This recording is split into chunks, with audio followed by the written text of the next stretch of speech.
এক প্রান্ত থেকে উইকেট যাচ্ছে, চোখের নিমেষে টপ অর্ডার সাজঘরে। ছেলেবেলার বন্ধু শুভমান গিল, সঞ্জু স্যামসন, অধিনায়ক সূর্যা কুমার যাদব কিংবা তিলক ভার্মা, কেউ তার সাথে তাল মেলাতে পারলেন না।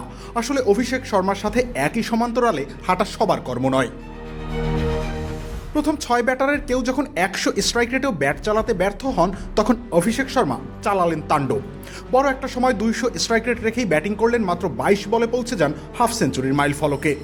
কেবল হার্ষিত রানাই বেশ খানিকক্ষণ সঙ্গ দেওয়ার চেষ্টা করে গেলেন।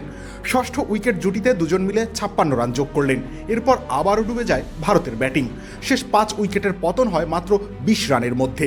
ভারত বোর্ডে জমা করে মাত্র 125 রান। অভিষেক শর্মা 19তম ওভারে নবম ব্যাটার হিসেবে আউট হওয়ার আগে 37 বলে করেন 68 রান, মানে বাকি 9 ব্যাটার মিলে করেন 57 রান। এখান থেকে হর্ষিত রানার 35 রান বাদ দিলে থাকে মাত্র 22 রান, মানে অভিষেক শর্মার ব্যাটিং আর ওই এক জুটি বাদ দিলে ভারতের ব্যাটিংয়ে আর কিছু ছিল না। 2 ছক্কা আর 8-4-এ সাজানো ইনিংসে তিনি ম্যাচের পরিস্থিতি মাথায় রাখেননি একদমই, বরং নিজের চিরায়ত আক্রমণের ধারাটাই বজায় রাখেন। আর এই জায়গাটাতেই অভিষেক শর্মা ভারতের জন্য অভিনব এক আবিষ্কার। রবিউল ইসলাম রনি, খেলা 71।